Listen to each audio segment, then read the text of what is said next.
अस्सलाम वालेकुम। आप देख रहे हैं प्रोग्राम मुनीर अहमद के साथ। इस वक्त पाकिस्तान में जो कुछ हो रहा है, जो मनाजिर इस वक्त देखने में आ रहे हैं, यकीनी तौर पे किसी भी पाकिस्तानी के लिए मनाजिर हौसला अफजा तो नहीं। इस वक्त पाकिस्तान के मुख्तलिफ शहरों में कराची, लाहौर, इस्लामाबाद, फैसलाबाद, रावलपिंडी, मुल्तान, ये तमाम तर वो शहर हैं जहां से इस वक्त ऐसे मनाजिर आ रहे हैं कि मैं कहना नहीं चाहता, लेकिन वो मनाजिर किसी भी तौर पर किसी भी पाकिस्तानी के लिए काबिल फख्र तो बिल्कुल नहीं हो सकते। इस वक्त पाकिस्तान में एक सियासी रसाकशी है, लेकिन इस सियासी रसाकशी में जो सबसे ज्यादा दुख देने वाला जो मंजर है वो खवातीन और बच्चों के हवाले से जो मामलात नजर आ रहे हैं। मैं आज जब प्रोग्राम के लिए आ रहा था तो मेरी एक सहाफी से बात हुई और एक सीनियर जर्नलिस्ट, जब उनसे मेरी गुफ्तगू हुई तो वो गुफ्तगू करते हुए ज़ारों कतार रो पड़े और उनका सिर्फ एक ही कहना था कि 75 साल की पाकिस्तान की तारीख में ऐसे मनाजिर नहीं देखे जहां पे हम ये देखें कि खवातीन और बच्चे इस तमाम पर सियासी दंगल में शरीक हो जाएं और उस सब का खमियाजा उनको भुगतना पड़े। आज पाकिस्तान में जिस अंदाज से पुलिस या दीगर महकमे खवातीन को हिरासत में ले रहे हैं, जो मनाजिर देखे जा रहे हैं, और ऐसे मनाजिर जहां पे बच्चों के वालिदैन यानी कि माँ और बाप दोनों को उसकी आंखों के सामने गिरफ्तार कर लिया जाता है, लेकिन वो बच्चे बिलख पे रह जाते हैं। ये मनाजिर पाकिस्तान की तामीर और तरक्की के लिए कैसे कारआमद साबित हो सकते हैं?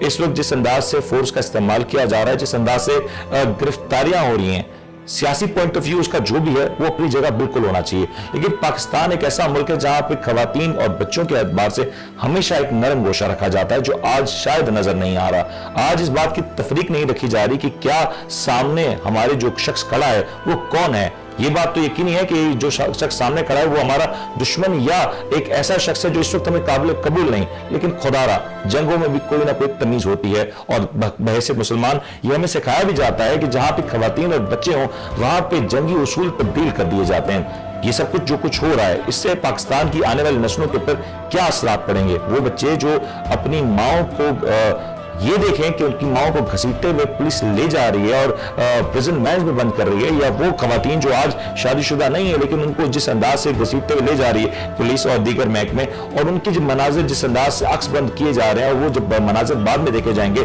उनकी आने वाली नस्लें देखेंगे तो क्या पैगाम जाएगा?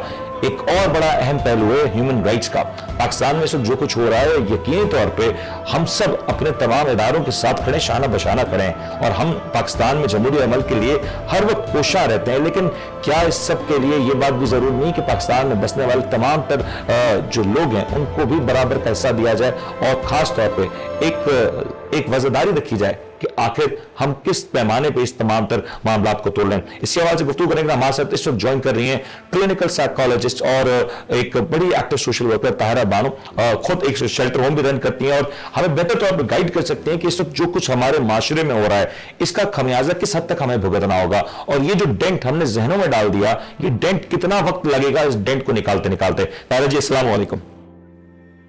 वालेकुम सलाम Munir. Thank you so much. First of all I would like to appreciate कि आपने जो सारा कुछ पॉलिटिकल सिचुएशन हो रही है उस पर बहुत सारे प्रोग्राम्स में बात हो रही है, लेकिन जो ये एक एस्पेक्ट है जिसको हम डे टू डे बेसिस के ऊपर नजरअंदाज कर रहे हैं, आपने इसको हाईलाइट करने की कोशिश की। Thank you so much. लेकिन अब जरा ये बताएं, हमने हाईलाइट तो कर दिया, लेकिन हो क्या रहा है? मुझे जरा ये बताएं, जब जिस अंदाज से गिरफ्तारियां हो रही हैं और जो कुछ हो रहा है, मैं सबसे पहले बच्चों की बात कर लेता हूं। मैं खवातीन के ऊपर बिल्कुल आऊंगा, लेकिन बच्चों के जो जहनों में जिस वक्त हो रहा है, आपको पता है कि हमारे यहाँ टेलीविजन के ऊपर भी जो मनाजिर आ जाते हैं, बच्चे साथ बैठ के टीवी देख रहे हो, तो अब तो मोबाइल फोन्स का दौर है, ये तमाम तर वीडियो सोशल मीडिया पे इससे ज्यादा वायरल हो रही है। ये जो बच्चे देख रहे हैं, और खासतौर पर वो बच्चे जो इससे डायरेक्टली अफेक्टेड हैं, जो वो देख रहे हैं जो अपने माँ बाप को गिरफ्तार होते हुए, क्या जहनों पर असर है और क्या इसका हमें इसका खमियाजा भुगतना पड़ेगा? देखिए, ये इतना बड़ा ट्रॉमा है, ट्रॉमेटिक एक्सपीरियंस है ना, किसी की डेथ हो जाना, किसी का आपसे दूर हो जाना। जैसे आपने कहा कि वो बच्चे जिनके वालिदैन को अरेस्ट किया जा रहा है, लेकिन अगर आप उसके अलावा बात करें तो प्रोटेस्ट से 9 साल के 13 साल की लड़की को पुलिस पकड़ के लेके जा रही है, फिर अगर उसको अदालत में प्रोड्यूस करिए तो वो पूरा इस तरह के हुलिये में है जैसे वो दहशतगर्द है। ये इतना बड़ा ट्रॉमा है कि अगर हम ये तवक्को रखें कि जैसे ही पॉलिटिकल सिचुएशन बेहतर होगी तो ये बच्चे भूल जाएंगे, ऐसा नहीं हो सकता। हमारे पास 62% मुनीर पाकिस्तान के अंदर जो आबादी है वो यूथ की है, राइट? तो यूथ का जो एज क्राइटेरिया बनता है वो 15-16 साल से लेके 25 साल 26 साल की उम्र है, और सबसे ज्यादा इस करंट सिनेरियो से या सिचुएशन से जो इफेक्ट हुई है वो यही एज फ्रेम के लोग हुए हैं। तो आप उनसे ये तवक्को नहीं रख सकते कि वो ये ट्रॉमेटिक एक्सपीरियंस भूल जाएंगे। फिर अगेन, हम एज अ सोसाइटी इतने सेंसिटिव नहीं है कि हम इस चीज को अंडरस्टैंड करें कि इनको काउंसलिंग की जरूरत है या इनको ज़हनी सेहत की मदद की जरूरत है। हम वो भी एक्सपेक्ट नहीं करते। हम समझते हैं कि इनको इस सारे ट्रॉमा के बाद नॉर्मल बिहेव करना चाहिए। आपने बात की कि ये सारी वीडियोस वायरल हैं, हर बच्चा अपने फोन के ऊपर डिफरेंट सोशल ऐप्स के ऊपर ये वीडियोस देख सकता है। इसका एक एस्पेक्ट तो आया कि लोग डर गए, राइट। दूसरा एस्पेक्ट जिसको अभी हम सोच ही नहीं रहे और ये हमें शायद 10 साल बाद 20 साल बाद अपनी सोसाइटी में देखने को मिलेगा, वो ये है कि लोग हक बात नहीं करना चाहते। आपको ये अंदाजा हो गया कि अगर आप ऐसी बात करेंगे जो सामने वाले को पसंद नहीं आएगी, हक बात के अलावा भी मेरे ख्याल में इख्तलाफ नहीं करना चाहते। अगर आपको लगेगा कि जी मेरी बात सामने वाले को पसंद नहीं आएगी तो उसकी मुझे सजा मिलेगी, राइट। और वो सजा ऐसी होगी जो मुझे साल अपनी जिंदगी में याद रहेगी। ये जो ट्रॉमेटिक एक्सपीरियंस हम सब ने बर्दाश्त किया है या जिसके थ्रू अभी भी हम गुजर रहे हैं, ये इन बच्चों के जहनों से, इन मासूम बच्चों के जहनों से मुझे नहीं लगता कि रहती जिंदगी कभी निकल सकेगा। अच्छा ताहिरा, ये जरा बताएं, मैं अभी एक वीडियो देख रहा हूँ, यकीन करें मेरा वो वीडियो देख के दिल दरस गया कि एक बच्चा कह रहा है कि मेरे सामने, मेरी आंखों के सामने मेरी माँ को घसीटते हुए ले जाया गया, उसके वालिद को भी ले जाया गया। वो मंजर जब बच्चे जब अपनी आंखों के सामने देखते हैं तो वो कौन सी चीज है जो अपने दिलों में, अपने जहनों में वो बिल्ड कर रहे हैं। वो गुस्सा जिस अंदाज से वो आज वो कमजोर है, यकीनी तौर पर उनको इस वक्त वो कुव्वत नहीं कि वो अपने माँ बाप को गिरफ्तारी से रोक सकें, लेकिन ये गुस्सा जो है वो कहीं ना कहीं उनके जहनों में, उनके दिलों में कहीं ना कहीं तो घर कर जाएगा ना। मुझे देखिए ना, हमारे लिए भी अगर हम बात करते हैं तो आपके लिए जो दुनिया में सबसे हीरो होते हैं, तो आपको लगता है कि यार ये दुनिया में मजबूत तरीन या ताकतवर तरीन लोग हैं जिनके ऊपर आप रिलाय करते हैं। आपको लगता है कि नहीं, मेरा बाप जो है वो मेरे लिए किसी हद तक जा सकता है, कुछ भी कर सकता है। तो हर इंसान के लिए जो हीरो होते हैं वो उसके वालिदैन होते हैं। अब इस सारे सिनेरियो में एक तो ये हुआ कि उसने उन्हीं मजबूत लोगों को, जिनको वो सहारा समझता है, जिनको समझता है कि ये मेरे मुहाफिज भी हैं, उनको इस तरह से ड्रैग होते देखा, अरेस्ट होते देखा, मल्टीपल टाइम अरेस्ट होते देखा, पिटते देखा, मतलब उनकी तज़हीक और तज़लील होते देखी, राइट। तो वो जो एक खाका था ना जहन के अंदर कि नहीं यार ये सबसे मजबूत है, ये मेरी हिफाजत कर सकते हैं, एक तो वो खाका टूटा। और ये कितना खौफनाक है, ये जो बात, ये बड़ी खौफनाक बात कह रहे हैं तारा आप, ये क्योंकि किसी बच्चे के लिए उसका बाप या उसकी माँ सुपर हीरो से कम नहीं होता। एग्जैक्टली। अब देखा ना मुनीर, मैं और अगर आप अपनी भी बात करें तो हमने बचपन से देखा ना कि मेरे अब्बा प्रोवाइडर है, राइट, मेरी अम्मा मेरे लिए एक शेल्टर है। फिर आपने उसके बाद इन बच्चों ने 5 साल 6 साल 12 साल की उम्र में देखा कि जो प्रोटेक्टर थे, जो प्रोवाइडर थे, उन्हीं के साथ ये सलूक हुआ। तो एक तो जहन में ये खौफ आ गया कि महफूज कोई नहीं है, ठीक है, हिफाजत कोई नहीं कर सकता। दूसरी चीज जो आई है, जो गमो गुस्सा स्टेट के अगेंस्ट आता है, वो आपको इस सूरत में नजर आएगा कि आप जाके एप्लीकेशंस देखें, आप देखें कि कितने लोग या कितना हमारा यूथ इंटरेस्टेड है मुल्क से भाग जाने को, राइट। तो वो जो एक नफरत का इजहार है, शायद वो खड़े होकर आपको पलट के गाली नहीं दे सकते, बुरा नहीं बोल सकते क्योंकि वो उस चीज से डर गए, लेकिन उसका उन्होंने एस्केप ये ढूंढा कि वो यहाँ रहना नहीं चाहते। पहले अगर वालिदैन उनको समझाते थे कि नहीं ये तुम्हारा मुल्क है तो वो एक ओनरशिप लेते थे। अब अगर वो कहते हैं तो कहते हैं इतना सब देखने के बाद भी, इतना सब तस्लील होने के बाद भी आप हमें मत बताएं कि हमने क्या करना है। तो दो चीजें, एक तो आपके दिल में जो ये एक डिसअपॉइंटमेंट आई ना कि यार मेरे अम्मा अब्बा के साथ भी ये हो सकता है, क्योंकि अनफॉर्चुनेटली मुझे हमारे यहाँ एनवायरमेंट इस तरह का जब तक मेरे और आप पर नहीं गुजरती हम एक्सपेक्ट नहीं करते, हम तवक्को नहीं करते कि ये हमारे साथ भी हो सकता है। लेकिन तायरा, ये मैं अगर बच्चों की बात करूं, तायरा माजरत करूं, अगर बच्चों की बात करूं, बच्चे तो बड़े एहसास होते हैं। वो तो अगर कोई गिरदो अतराफ में भी कोई चीज देखते हैं ना तो वो बड़े उससे फौरन से इफेक्ट हो जाते हैं। मुझे जरा ये समझाएं, मैं उन बच्चों की भी बात करते हैं ना जो इससे तमाम तर, अभी तो उनकी खेलने कूदने की उम्र है, वो शायद जानते भी नहीं कि मुल्क में क्या कुछ हो रहा है। जब वो ये देख रहे हैं कि हर रोज टीवी पे उनके वालिद साहब टीवी लगाते हैं और वो देखते हैं कि यहाँ ये गिरफ्तारी, वहां पे वो मार धाड़, ये जो मनाजिर हम देख रहे होते हैं, और वैसे मैं कहूंगा कि हमें टीवी पे दिखाने पे हम भी मजबूर होते हैं क्योंकि हमारे मुल्क में पॉजिटिव एक्टिविटीज कम है, नेगेटिव न्यूज ज्यादा जो हम दिखानी पड़ती हैं। जब हमारे बच्चे तसलसल से जब ये सब एब्जॉर्ब कर रहे हैं तो किस तरीके से प्रोडक्टिव हो सकते हैं? ठीक है, इसमें अगर आप मुझसे इसमें पूछे कि मैं इस सारे करंट सिनेरियो को जिसको हम चेंज नहीं कर सकते उसमें क्या सजेशंस दूं, तो बेहतर ये है कि देखिए हम बड़ों को भी कहते हैं, बच्चों को भी कहते हैं कि आप न्यूज सिर्फ इतना सुने कि आप वेल अवेयर रहे सिचुएशन से, लेकिन आप उसके अंदर बहुत ज्यादा इन्वॉल्व या एब्जॉर्ब ना हो जाए। कुछ लोग इस तरह से भी करते हैं कि मोबाइल पे भी वही न्यूज देख रहे हैं, वही वीडियोस देख रहे हैं, टीवी पे भी वो देख रहे हैं। अभी शायद आपको अंदाजा नहीं होगा लेकिन इसका आपकी साइकोलॉजिकल हेल्थ के ऊपर, मेंटल हेल्थ के ऊपर बहुत नेगेटिव असर आता है। लेकिन जब एनवायरमेंट में बहुत ज्यादा नेगेटिविटी बढ़ जाती है ना, आप भी किसी दिन अगर कोई ऐसा शो करके जाते हैं जिसमें बहुत ज्यादा नेगेटिव या बहुत स्ट्रेसफुल कोई इवेंट कवर होता है, तो आपको उस दिन खुद महसूस होता होगा कि आपकी एनर्जी उस दिन कम है। अगर आप कोई ऐसा प्रोग्राम करते हैं, किसी ऐसे शख्स से मिलते हैं जिसका पॉजिटिव हो रहा है, अच्छी बातें करते हैं, तो आपको बेहतर फील होता है। बच्चों के लिए देखिए, अगेन हम इसको कंट्रोल नहीं कर सकते, लेकिन जिस कदर पॉसिबल है आप उनको फिजिकल एक्टिविटीज में इन्वॉल्व करें, आप उनको स्पोर्ट्स में इन्वॉल्व करें और कोशिश करें कि वो न्यूज के साथ सिर्फ इतना कनेक्टेड रहे कि उनको पता हो कि क्या हो रहा है, लेकिन वो उन वीडियोस को, उन तशद्दुद आमेज वीडियोस को बार बार नहीं देखें। ये बिल्कुल सही कहा, ये आपने बिल्कुल ठीक कहा। तायरा, ये आपने बिल्कुल ठीक कहा, लेकिन मुझे एक बात बताएं, ये तो वो पहलू था ना, तो जो हम बात कर रहे हैं कि इन्फेंट्स की बात कर रहे हैं या हम ग्रोइंग एज के चिल्ड्रन की बात कर रहे हैं, मुझे एक बात बताएंगे, 18, 20, 22 साल के जो हमारे बच्चे हैं, जो हमारे यूथ का हिस्सा है, जो इस वक्त कोई यूनिवर्सिटी लेवल पे कोई अपना ACCA कर रहा है, कोई BBA कर रहा है, हम ये देख रहे हैं कि वो बच्चों को जो कि पाकिस्तान के बहुत जल्द भागदौड़ में हिस्सा लेंगे, हमारी इकोनॉमी में, GDP में डायरेक्टली कंट्रीब्यूट करेंगे, आज उन बच्चों को पीछे हाथ बांध के, सरों पे काला कपड़ा डाल के उनको प्रिजन वैन में घुमाया जा रहा है, और उनका कसूर सिर्फ इतना है कि वो एक शायद ऐसे मामले में जो शायद उससे वाकिफ भी नहीं है, उनकी लाशऊरी में वो एक हुजूम का हिस्सा था, और उस हुजूम के कुछ लोगों ने कुछ ऐसे मामला कर दिए जिसकी वजह से आज उनको भी इस सबसे भुगतना पड़ रहा है। ये कितना डिस्टर्बिंग है, क्योंकि एक बड़ी तादाद में, इसमें हजारों की तादाद में जो हमारे यूथ है वो गिरफ्तार है, और बहुत से ऐसे लोग हैं कि वो छुपते फिर रहे हैं कि अब वो कहीं पकड़े ना जाए। देखिए, मैं जाती तौर पे भी मैंने देखा कि 13 साल के बच्चे के साथ एग्जैक्टली जैसे आपने एक्सप्लेन किया, यही सारा सिनेरियो, यही सारी सिचुएशन हुई। इससे दो चीजें बच्चे सीखते हैं। एक तो ये है कि आपको आजादी राय नहीं है, ठीक है, आप इख्तलाफ नहीं कर सकते। अच्छा, ये हमारे यहाँ अमूमी रवैया भी है कि अगर मुनीर मेरी बात से एग्री करेंगे तो मेरा रवैया मुख्तलिफ होगा, लेकिन अगर आप इख्तलाफ करेंगे तो मेरा रवैया मुख्तलिफ होगा। हम एहतराम को भूल जाते हैं, इंफरादियत को भूल जाते हैं, लोग आपसे डिसएग्री कर सकते हैं। दूसरी चीज जो आपने यूथ की बात की कि वो सीख रही है, वो ये है कि अगेन मैं वही चीज रिपीट करूंगी कि वो अब इसको एस्केप के तौर पे ले रहे हैं कि ठीक है, हमें यहाँ रहना ही नहीं है।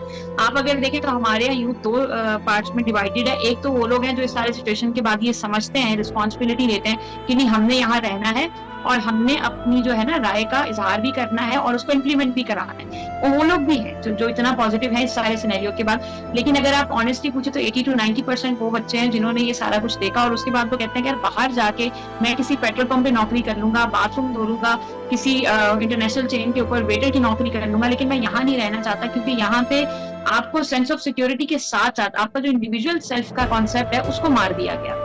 राइट, अगर आप मेरी पसंद की बात करेंगे तो आपको हक है कि आप इज्जत से जिंदगी गुजारें। अगर आप मेरी पसंद की बात नहीं करेंगे तो आपके साथ वो रवैया अख्तियार किया जाएगा जो हमारे मुल्क में दहशतगर्द के साथ भी नहीं होता। तो ये और एक सबसे बड़ा मसला एंटी नेशनल होने का लेवल है। एंटी नेशनल, जब आप किसी बच्चे को ये कह दें कि तुम एंटी नेशनल हो, जो रोज सुबह उठता है और सबसे पहला काम पाक सिर जमीन शाद बात पढ़ता है, उसको ये लेबल कर दिया जाए कि तुम एंटी नेशनल हो, तो क्या उसके ज़हनों पे गिरा होगा, क्या उसकी कैफियत होगी? एग्जैक्टली, लेकिन पेट्रियोटिज्म किस तरह से आता है? It's two way, Awam state की ओनरशिप लेती है, स्टेट अवाम की ओनरशिप लेती है। जहां पे आप ये महसूस करना शुरू कर दें कि ये लोग रिलेटेबल नहीं है, ये हमारे मसलों पे बात नहीं करते, कि हमारी ओनरशिप नहीं लेते, ये अपनी इंफरादी एक एजेंडा लेकर चल रहे हैं, तो उसकी वजह से ये होता है, चाहे वो सूबाई हुकूमत हो, चाहे कौमी हुकूमत हो। उसके नतीजे में ये चीज आती है कि जब अवाम ये समझती है कि हमारी हुकूमत हमारे साथ नहीं खड़ी। देखिए, हुकूमत की जब हम बात करते हैं ना तो हुकूमत सरपरस्त होती है, बिल्कुल वैसे ही जैसे बच्चा अपने बाप को सरपरस्त मानता है और उसके साथ महफूज तस्वुर करता है, इसी तरह से हुकूमत का जो कॉन्सेप्ट है वो यही है कि आप हुकूमत के साथ महफूज तस्वुर करें। लेकिन अगर जो मुहाफिज है, अगर आप उसी से खौफजदा हो जाएंगे तो फिर आपका उस जगह पर रहना इसलिए फिर आप सफोकेट हो जाएंगे। एक्चुअली आप सफोकेट हो जाएंगे, और जब आप सफोकेट हो रहे होंगे तो आप अपने अंदर नेगेटिविटी बिल्डअप करेंगे। ताहिर, लेकिन आप मुझे बताइए, जो खवातीन, ये जो किसी भी मुल्क में, किसी भी माशरे में, खासतौर पर हमारे मशरकी माशरे में, हम जब खवातीन की एक इज्जत है, एहतराम है, और हम इस बात को ना सिर्फ तस्लीम करते हैं, हमारे तकरीबन इस बात की हमारी अपब्रिंगिंग में बात सिखाई जाती है कि हमारे माशरे की जो खातून है ना, उसकी कंट्रीब्यूशन सबसे ज्यादा है। वो आने वाली उस नई नस्ल को तैयार करती है, उसको पालती है, पोसती है, परवान चढ़ाती है, उसकी नशोनुमा करती है। आज जो खवातीन के साथ हो रहा है, और मैं हर एज ग्रुप की बात कर रहा हूं, 80 साल की खवातीन भी आज हम देख रहे हैं कि वो भी जेलों के अंदर हैं, या वो भी इस तमाम सूरत-ए-हाल को फेस कर रही हैं। और आज 20, 22, 24, 25 साल की जो लड़कियां हैं वो भी इस तमाम सूरत-ए-हाल से काफी ज्यादा अफेक्टेड नजर आती हैं, क्योंकि हमने रिसेंटली देखा कि पाकिस्तान में खवातीन का पॉलिटिकल एक्टिविटीज में आना शुरू हुआ, और खवातीन बड़ी मुश्किल के बाद, बड़ी मेहनत के बाद, पाकिस्तान में तो ऐसे भी इलाके हैं जहां पे खवातीन वोट देने नहीं निकलती थी, और सालों तक वहां पे उन इलाकों में खवातीन ने वोट नहीं दिया था। अब जब खवातीन में शऊर पैदा हो रहा है, अब जिस अंदाज से गिरफ्तारियां हो रही हैं, क्या मैसेज आ रहा है? खवातीन को सड़कों पे घसीटा जा रहा है, किसी के बाल पकड़े जा रहे हैं। मैं अल्फाज इस्तेमाल नहीं कर सकता, लेकिन जो कुछ हो रहा है और जो वीडियोज आ रही हैं, जो घरों पे जिस अंदाज से छापे मारे गए, यहां बिल्कुल जो लोग कर रहे हैं वो गलत है, लेकिन जिन लोगों ने ये सब किया, और जो लोग घरों में जा रहे हैं जहां चादर और चार दीवारी के तकद्दुस की कोई फिक्र ही ना रहेगी, उनको भी तो पकड़े हैं। सिर्फ एक मजम्मती बयान से तो काम नहीं चलेगा। ताहिर, जरा प्लीज एक्सप्लेन करें, कितना ज्यादा डेविस्टेटिंग है हमारे माशरे के लिए। मुझे हमारे यहाँ तो खवातीन को वैसे ही बड़ा कमजोर और अक़लियत की तरह ट्रीट किया जाता है ना, जैसा आपने कहा कि हमारे तो बड़े बेसिक राइट्स ही एक टाइम के बाद मिलना शुरू हुए हैं। अभी अच्छी बात थी कि माशरे में बेहतर तब्दीली आई, औरतों को ये लगा है कि टाइटलमेंट फील होती है कि नहीं यार मैं भी ओपिनियन दे सकती हूँ, मैं भी बता सकती हूँ। हालांकि अगर हम तारीख देखें तो हमें बड़े फख्र से इस चीज को एक्सेप्ट करना चाहिए, क्योंकि मुसलमान खवातीन की वो हिस्ट्री रही है रसूल पाक के ज़माने में, उनके बाद भी हिस्ट्री रही है कि वो सियासत में भी हिस्सा लेती रही, तिजारत में भी हिस्सा लेती रही, बिज़नेस भी करती रही।